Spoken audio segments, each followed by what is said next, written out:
Welcome to the Muso Education Podcast, and today I have Liam Redding in the studio.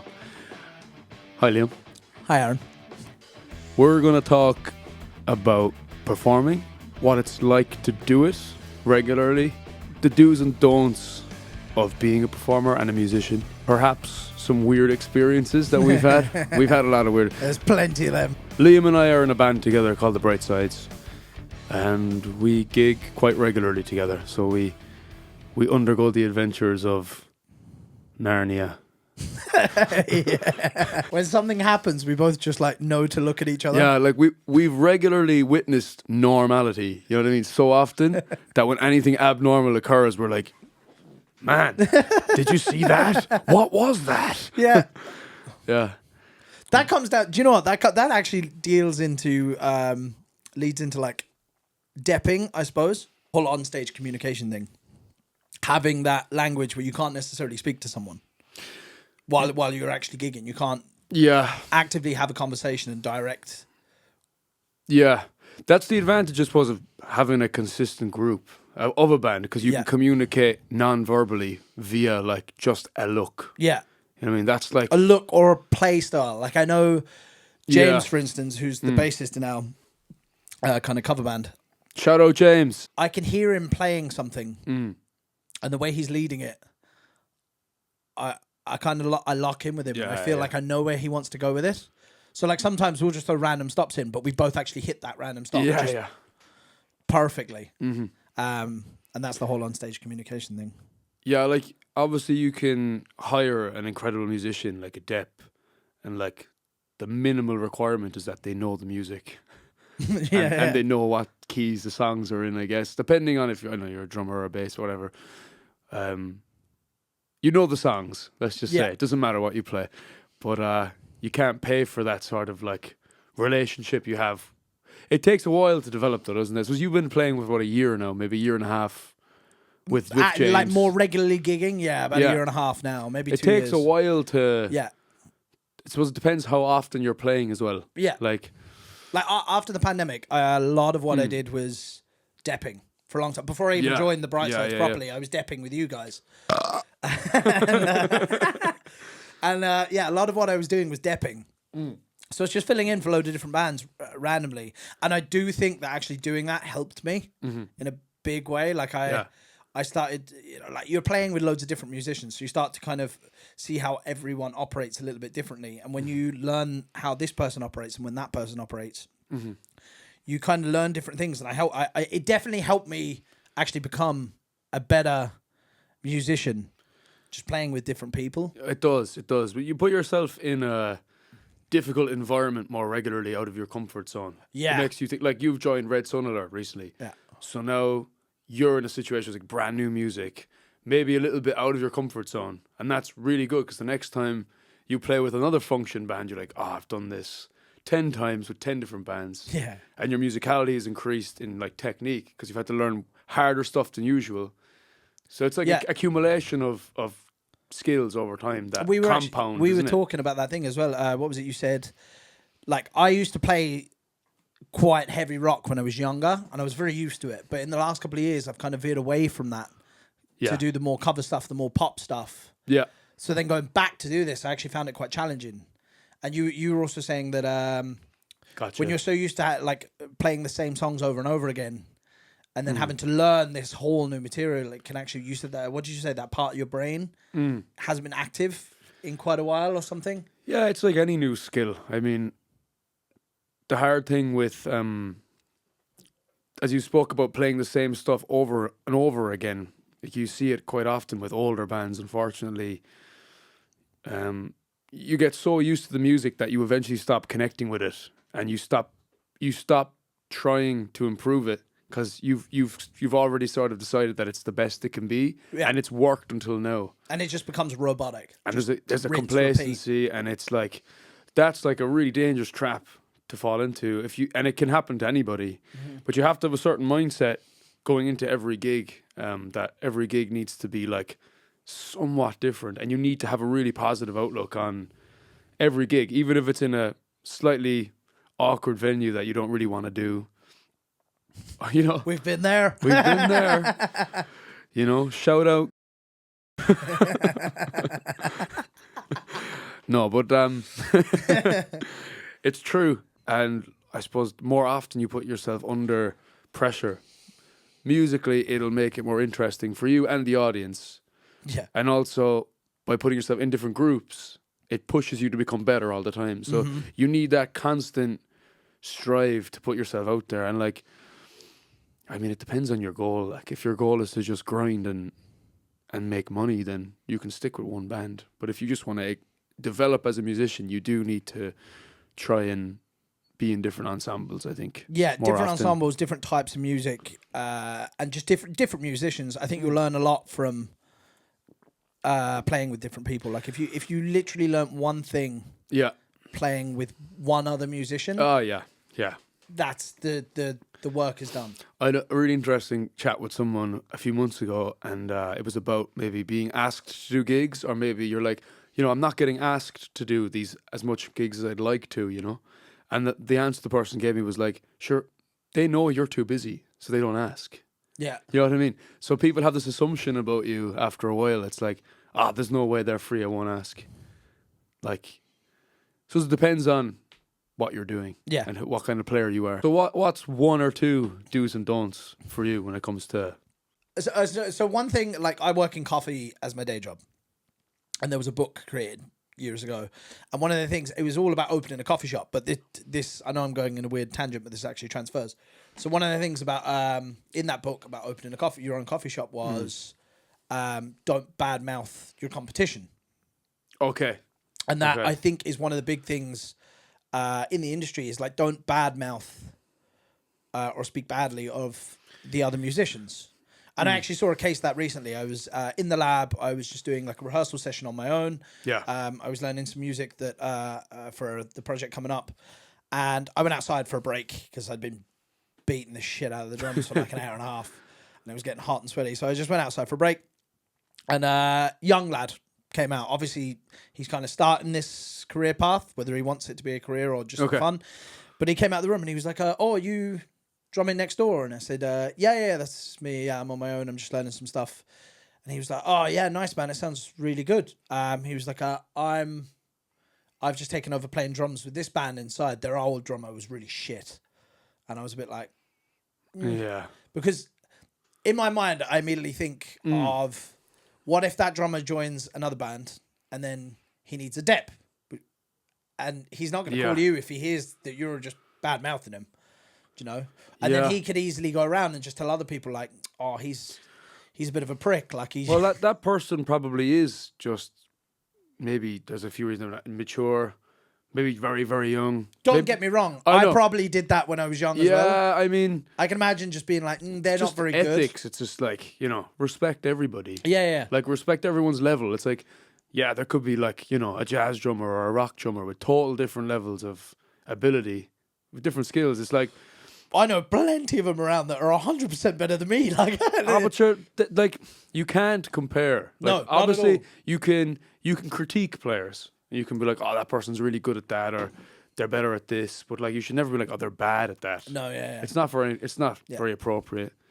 And yeah, like, the music industry is a tiny place, so Very it's like small, especially in Cork, like where we are. You know, do good, be good, and good things will follow, I think. Yeah. And in fairness, like, the music community in Cork is super supportive of everybody, and everyone helps each other out. And Cork is flying.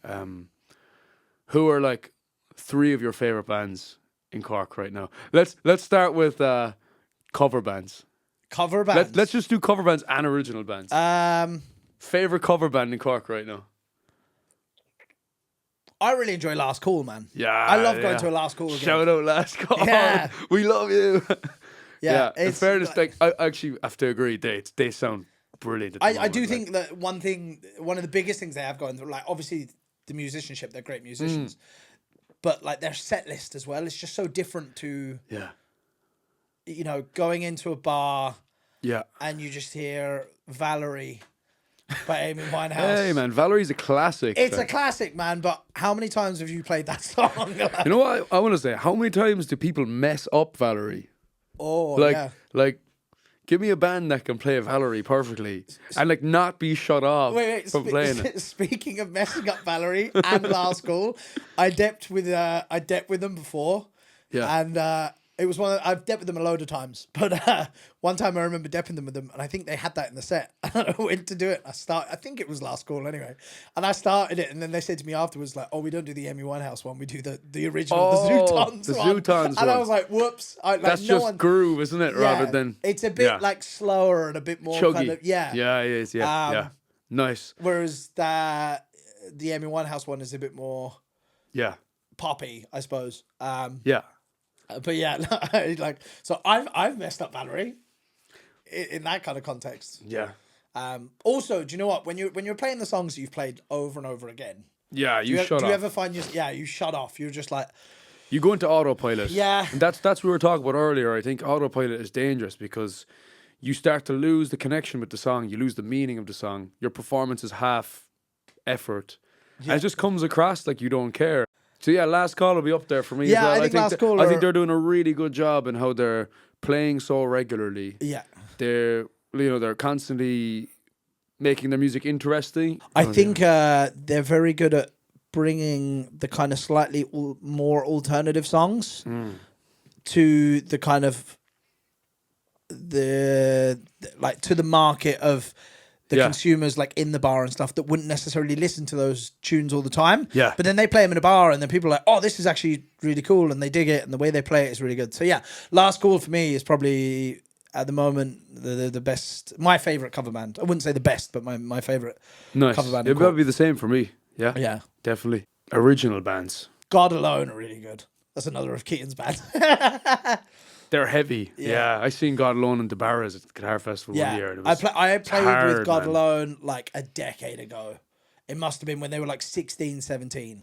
And they were insanely good then as well. At that age. Age. It's unreal. Do you know, I remember the drummer coming up to me and being like, "Dude, your right foot is insanely quick." And I basically just went, "Fuck off. Get away from me, because you're like 16 years old.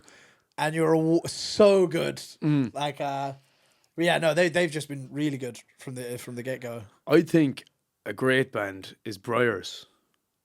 Briars are great. Paul O'Shea and Mick Grace. Yeah, and they're fusing like Irish folk style with like rock. Yeah, it's great. It's really appealing at the moment because the likes of like Irish music, especially like sort of like Kneecap and these kind of like folkier style acts fused with rock. It's an amazing fusion. Like, yeah. So yeah, Briars, great band. Check them out. What's the? Oh, I can't remember his name. I've gone blank. Irish hip hop dude. Kojak. That's it. So I've heard so much about Kojak the last couple of years, and I've never been able to see him. I think I've always been gigging or something like that. And like that kind of music, I like some of it. It's not my go-to, like a more rock dude. Yeah. But at EP, Electric Picnic, I saw he was playing. I was working there and I had some hours off, so I was like, I'm gonna go see Kojak. Man, what a performance! Kojak is class. Kojak was so good. He's so good. Yeah, I saw him at Electric Picnic last year, and it was just a vibe. It was hard. It was really cool. Hard. Everyone in the tent was just like digging it. Yeah. And again, it's not my normal stuff, but I thought it was really, really good. He's good. He's good, yeah. Maybe we should switch up the vibe and maybe talk about weird scenarios on gigs. I'm sure you have a long list of strange encounters. I think every regular musician... Let's go, bruh. I think every regularly gigging musician has these moments. Like, you have to bear in mind, like, I mean, you should, not necessarily should be, but a lot of the time you are 100% sober. You're working. You're on stage. Yeah. So you're in a place where most of everyone is drunk or drinking at least. Yes. And you're on stage just observing. Yeah. It's like being... And people forget that. It's like when you're on the stage, you're actually in the audience because we're watching a theater of absolute carnage. Like develop. I see people coming in being really like, you know, chill and having a nice time to like getting really messy to like fights. Yeah. Just all levels. And you see it from A to B like happen. And it's just like, it's like unraveling a mystery every night when you go out, you know. This is one like kind of thing I always think about is like you wouldn't go into Super Value and jump behind the till and start like scanning like milk and eggs and just like smashing the eggs. My biggest thing is like I'm on stage, I'm trying my hardest to play well. Like I'm trying to entertain like 200 people. And then someone decides, it'd be a good idea if I just start pulling his gear off the stage while I'm trying to do a job, you know? Do you know my favourite thing? My favourite thing to watch, right, is when you're playing. Now, this doesn't happen to me because obviously I'm drumming, so I'm at the back of the stage. But my favourite thing is when, like, you're singing and playing guitar, and people come up to you and they just try to have a conversation with you. Yeah. And you're just like, and they're just like asking you a question, and you're there singing. Like, it's like, I can't answer you. Like, could you not see this? Not only can I answer them, I can only try and lip read them because there's so much volume on the stage. It's like, they're like, yeah. And I'm like, I can't answer. I can't hear what you're saying, and you look stupid. Like, why would you try and have a conversation? Or the best is when they like try to fist bump you or like shake your hand, and I was like, I am using both of these. Shake your hand is the best one when they're like, and they're just. And sometimes I'll try and sneak it in. I'll be like, I got you, brother. But other times, like, that is I the can't. most funny thing I think I ever see when I'm playing with anyone. It's crazy. Is when someone's drunk and they come up and they just try and have a conversation with you, and you're like. Go away. I love you. I love you so much. That's the best thing. It's fights happen. Well, for me anyway, the biggest, I suppose, as I said earlier, just the people interfering with your stuff. Just interfering and just like being like really disrespectful, like to someone trying to do a job and doing like a good job. You know what I mean? Like I'm sure you've had plenty of people hassling you and your drums over the years, you know. What was the one in JJ Welch's a couple of weeks ago? Oh man, it was just a woman, and she just kept hitting her hand with the ride. She was like hitting your cymbals. The cymbal, yeah. She just kept hitting the cymbal. But like I have this like irrational fear because when I was young, and I was kind of getting into drumming, I had my first like drum kit and stuff like that. Now it was probably cheap gear that I had, like a cheap cymbal stand. But I remember my younger sister, walked into the room. I had the kit set up, and she stubbed her toe on the stand. And she turned around and she just hit the cymbal, but they're not meant to be pushed past that kind of point. Yeah. You know, you hit them with a stick. Yeah. So people see you hitting it and think it's okay to hit it. Yeah. But I'm not pushing it to the point of bending past. How do you respond to that? Look, we try and hit their hand. Try and hit their hands like not all the time. No, bad girl. Behave yourself. Behave yourself. Stop it. Naughty. Maybe I should just do that. Like act really weird and just like use my stick and just be like, You could. No, normally I just go like at the start. Like I'll be like, don't do that. Please don't do that. But that night in particular, she just kept going. Man. And I told her so many times, I was like, don't do that. Please stop. And she did it. And then eventually I saw her hand go for it. And I just hit the cymbal just as she was going. In that moment, there's probably part of that where she probably just thought, I'm having fun with this guy. He probably enjoys this. I'm like trying to collaborate with him. Maybe we could write an EP together, you know? Maybe we could work on this. And she's maybe like, maybe I'm adding some nice polyrhythms to your cymbal. Yeah, professionally. So like what are your plans going forward in the next like 12 months, like musically? What are you up to? I suppose we're looking at with the bridesides and stuff, we've got the whole package thing now. So the wedding band and then the DJ and sax and bongos thing afterwards. So what are your plans like? Are you doing many more original projects? Obviously you've Red Sun Alert. Yeah, I mean I'm only just taking over there, so yeah. You know, I know what's that like? Like that music, that's a bit crazy, isn't it? It's a bit intense. It's great music though. Like, I'm sure he won't mind me saying this. Kian Milan is the guitarist. He's the bassist with God Alone. He's the guitarist with Last Call. Like, he's great. His brain is interesting. I was actually saying to Hugh, the bassist for Red Sun Alert, we were on the way to rehearsal last night, and I said, I feel like with Kian, it's the way. So I saw an interview with the drummer for Queens of Stone Age years ago. Yeah. And he said that playing with Josh Homme is really interesting because he has such a interesting and weird sense of rhythm. Right. Okay. That it kind of pushes him Yeah. a little bit, you know. And I feel like that's what it's like with Kian. Yeah. So it's just trying to learn all that stuff at the moment. Like, it's pretty intense. I haven't played that kind of rock stuff, Yeah. heavy rock stuff, in a long time.